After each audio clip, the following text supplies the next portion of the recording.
out here on the White River. I'm near the Suntop trailhead. Beautiful snow-covered road.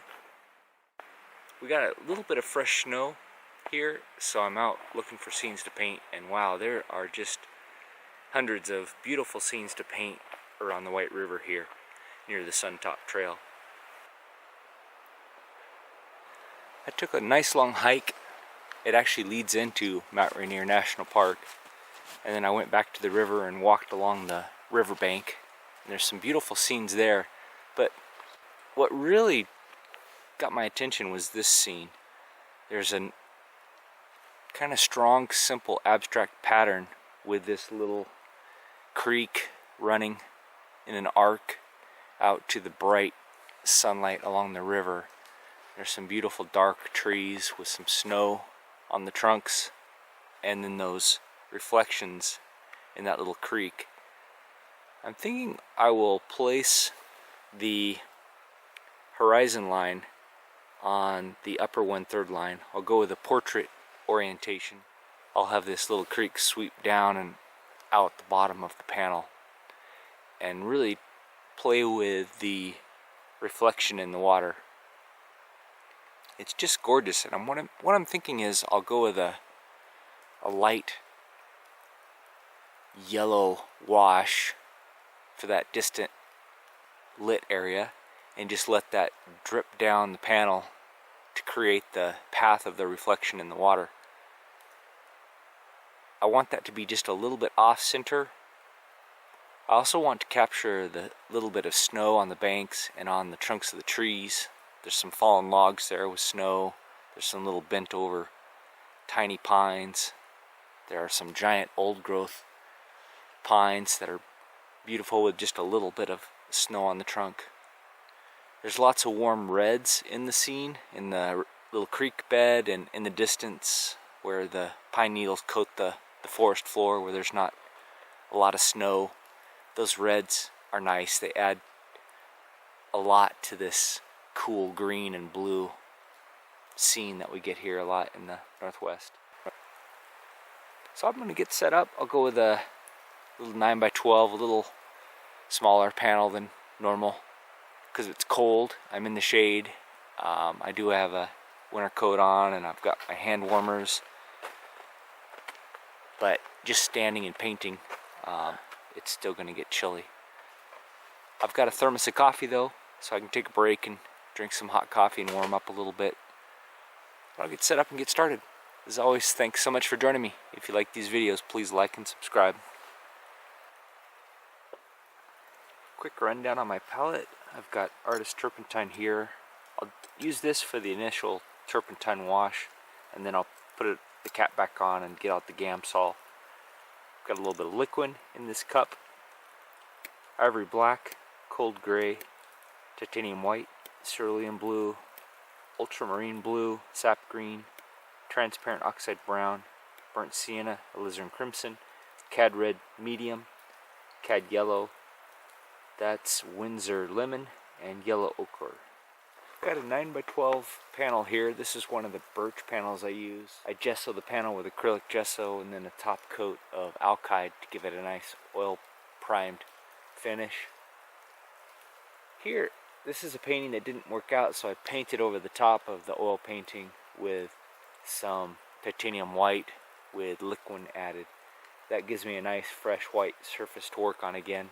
I've got the 1/3 lines sketched in just to help me get the initial composition placed. I like to put the interesting things on these 1/3 lines just as a rough guide. I'm not real fanatical about it. I've got a clip-on light here since I'm painting in the shade. This plugs right into my battery pack that I use to keep my camera and everything else charged when I'm out hiking. So pretty convenient, does a pretty good job. Definitely helps with judging color, mixing color. I get a little bit of light on my panel and on my palette from this one clip-on lamp. I'll start with this small bristle brush just to sketch the composition, get it roughly mapped in with simple drawings with a little bit of burnt sienna. And then I'll go with this large old bristle brush. It's an old Utrecht number 12, and I'll map in the big shapes using just a little bit of paint and a lot of turpentine. And then I'll play with that wash a bit. I want the wash to do some work for me, so I'm going to go over it a few times. Hopefully it'll, since it's cold, it's going to dry slower. Hopefully it'll let me push it around a little bit and build up some of the depth in the initial wash. If it doesn't, then I'll just go to a light wash, light composition with the turpentine wash, and then start to mix the full colors.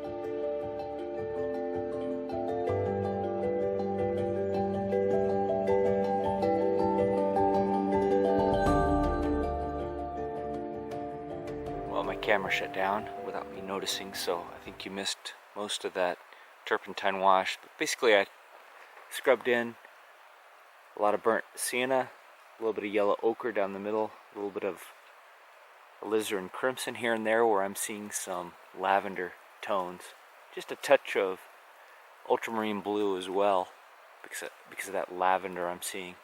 There's a beautiful lavender on the snow in the shadow in the middle distance. The foreground also, but it's a little dirtier and a little darker.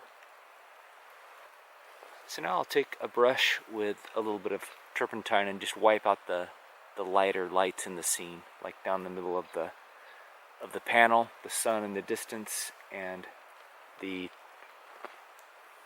still dirty. I need to clean it out just a little bit, and I may just grab a clean brush. The sun down the middle, the sun on the far riverbank, the snow on the riverbank, and the sun reflecting in the water in the little creek. I think it's a little more yellow, so I'm just going to introduce a little bit of yellow down here. And then as it comes closer, it gets a little muddier, a little more lavender, a little grayed out.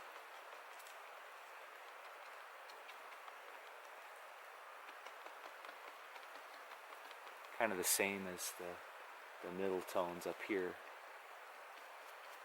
which is sun on some distant deciduous trees that have lost all their leaves.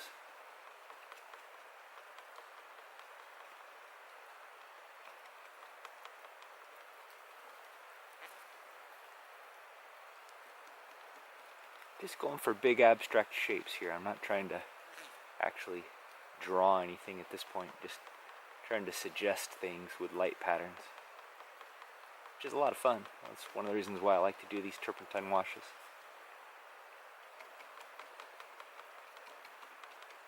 If you can leave some of that abstraction in the final painting, I think it's really interesting. Here I'm introducing back in some pigment, some alizarin crimson and burnt sienna, to add some dark transparent color back in. I'm going back and forth and blending and splattering here a bit with the turpentine wash to make an interesting abstract pattern that suggests what I'm seeing. I'm concentrating mainly on the value pattern, but also thinking about what colors might look nice if I leave them showing below the subsequent layers of thicker paint. It's interesting painting on this reused panel, because I was using the bristle brush with the turpentine. It actually reactivated some of that titanium white that I used to paint over the old painting. So it's adding just a little bit of opaque white into the turpentine wash. I'm not sure if I like it or not. It's kind of bringing up the value of everything at this point, but it might also be kind of softening some things and adding a little bit of mystery. So jury's out. We'll have to see how it goes. Now I'll start to mix up the full colors. I'll start with the background, which is a beautiful grayed out lavender, except where the sun is on the snow right on the riverbank, and that's almost a pure white, maybe titanium white with just a touch of cad yellow. And then I'll just march forward, and as I get closer in this foreground, I'm going to get some richer reddish browns, especially where like this tree is reflected in the water. There's a beautiful rich brownish orange red, pretty dark. As I'm mixing these colors, I've got a little pile of pretty rich alizarin crimson lavender. It's grayed down slightly with some yellow and some cold gray. And I've got a pile of pretty light yellow. Again, it has a little bit of alizarin crimson and a little bit of yellow ochre. So I'm trying to use as few colors as I can to mix the color I want. And then I just dip into those. These are kind of my primary, my harmony colors that I want to kind of harmonize the scene. So I want to make sure I keep using those colors in almost every mix. So here is a little bluish lavender. It's a mix of that alizarin crimson lavender and yellow. Sorry, my teeth are chattering a bit. It's getting cold under here. When the snow keeps falling off the trees, I'll try to catch it on the film. Hopefully it doesn't fall on me or on my gear here. But I mixed a little bit of ultramarine blue into that mix to get a bluish lavender, and this will be the trees in the distance, in the shadow in front of the riverbank. They're beautiful lavender shadow color, and I can compare it to what I've mixed already to make sure the values make sense. This shadow color should be a little, just a touch, one grade, maybe half a grade darker value than the colors I mixed for that far background, so that it stands in front of those colors. So this looks like it could be just a touch darker. This is where this little light is really helping me, because it's in the shade here. It gets hard to judge that color.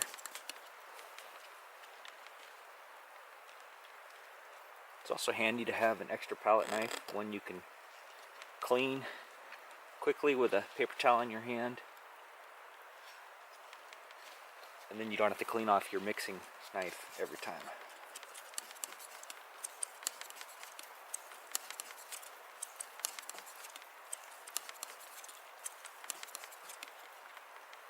Yeah, that looks about right.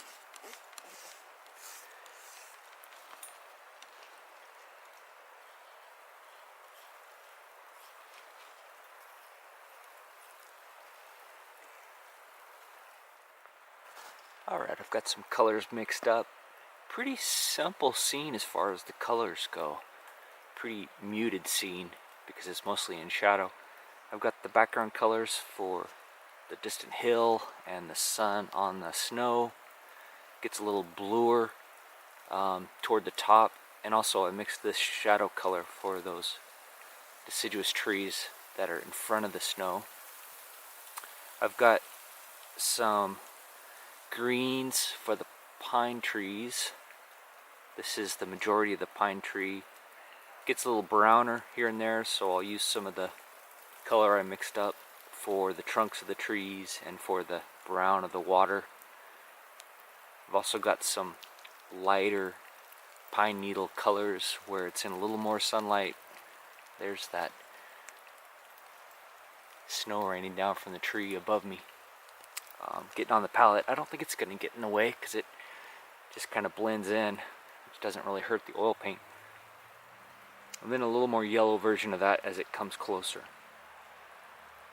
I'll just use these same colors in the water as well. As I come down the panel, I'll just paint into the water because it's really just reflecting these colors.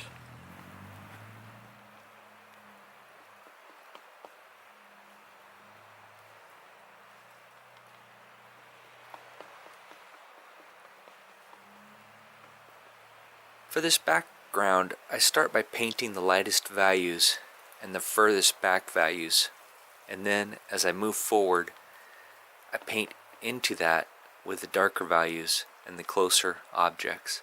I find this keeps the paint cleaner, keeps the lights cleaner and brighter, and also gives nice soft edges in those distant objects.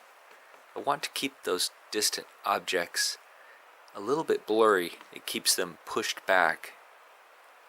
I'm using a fairly large rosemary evergreen flat brush. It's an extra long flat. It does nice, almost calligraphic strokes. I find that the long length of the hairs, the long length of the brush, makes it a little bit harder to control, but often gives a really nice looking line. I'm not stopping to clean the brush when I change colors, unless I get too much paint built up in the brush. If I get too much paint built up, I wipe it off on a paper towel just to keep the paint relatively thin. It makes it a little easier to control as well.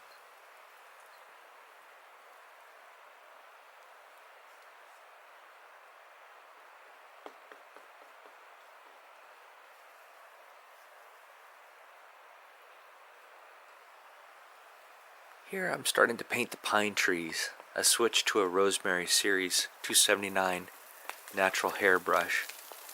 This brush gives a nice abstract kind of random brush stroke that I like, especially when I'm painting leaves or pine needles or branches. My brush list and my materials list are on my Patreon page if you're interested. The link is in the description below.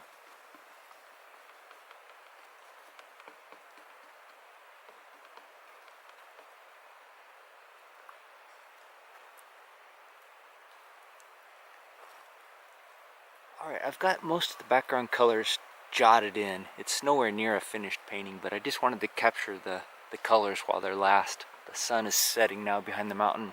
Light's changing really fast.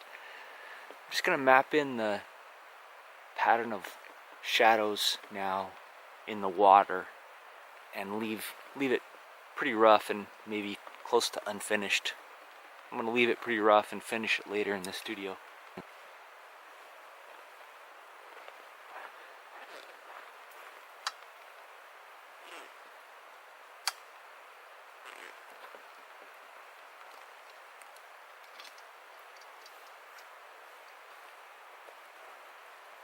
I'll switch to this number 7 Rosemary Evergreen Long Flat. It's the biggest brush beside the bristle brush that I used earlier.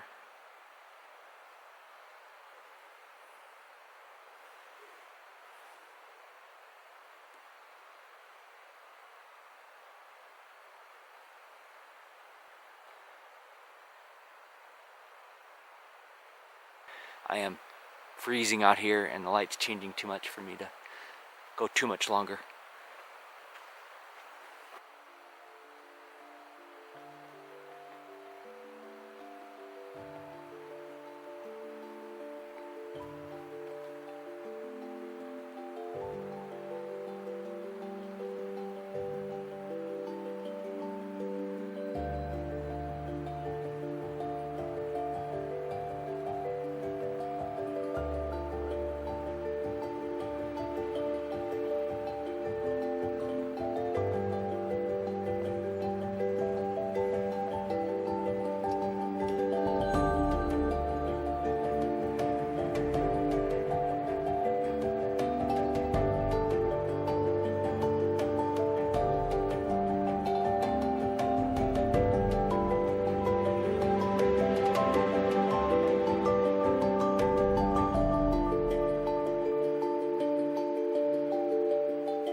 Well, here's where it ended up.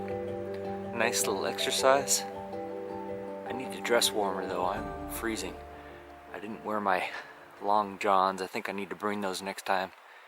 I thought I'd be painting in the sun actually out on the river, but I really fell in love with this scene. I'll take it back to the studio and take a look at it, finish it up. I left a lot of areas really unfinished just because the light was changing so fast and it was so cold. I'm really glad I brought this little lamp. It's really helpful for painting in the shade. Kind of opens up a lot of new opportunities. I want to try painting at night as well. Well, as always, thanks so much for joining me. Really appreciate it. If you like these videos, please like and subscribe. And I'll see you in the next one. If you'd like to support the channel, please visit my website. I sell these little plein air pieces at a reasonable price because I consider them practice. It really makes me happy when someone likes my art enough that they want to hang it in their home. You can also sign up for my newsletter and stay up to date on my new work and shows and get a discount on original art and prints.